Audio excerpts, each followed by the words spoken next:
शुभ सकाळ. तर आज आहे महाशिवरात्री. सर्वांना महाशिवरात्रीच्या खूप खूप शुभेच्छा. तर सकाळी लवकर उठले होते आणि सकाळी सकाळी पूजा केली की एकदम प्रसन्न वाटतं.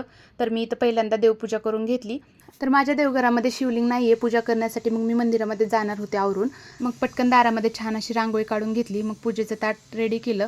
शिवांशला पिहूला पण तयार केलं आणि मग आम्ही निघालो होतो मंदिरात जाण्यासाठी. दुपारी जास्त ऊन होतं म्हणून सकाळी लवकर निघालो होतो. मंदिरात आलो तर एवढी मोठी रांग लागली होती, 1 तास तरी नंबर येणार नव्हता.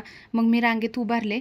रांगेत एवढा वेळ मुलं काय थांबत नव्हती म्हणून मुलांना घेऊन बाहेर थांबले होते. आता काही लोकांनी इथं बाहेरच एक शिवलिंग आहे, तिथंच पूजा केलेली होती. या मंदिराचं नाव चामुंडेश्वरी टेम्पल आहे. इथं खूप साऱ्या देवांच्या मूर्त्या आहेत. आत लांबपर्यंत रांग होती. मग नंबर आला की पूजा करून घेतली. गर्दी असल्यामुळे निवांत पूजा काय करता आली नाही. मग बाहेर आलो, थोडेसे फोटो काढले. आता खूप जास्त भूक लागली होती म्हणून म्हटलं पटकन घरी जाऊन शाबूची खिचडी बनवावी. आता इथं प्रसाद घेणार नव्हते पण शिवांश मागे लागलेला, मग त्याच्यासाठी घेतला. आमचा उपवास होता. चला तर मग बाय बाय.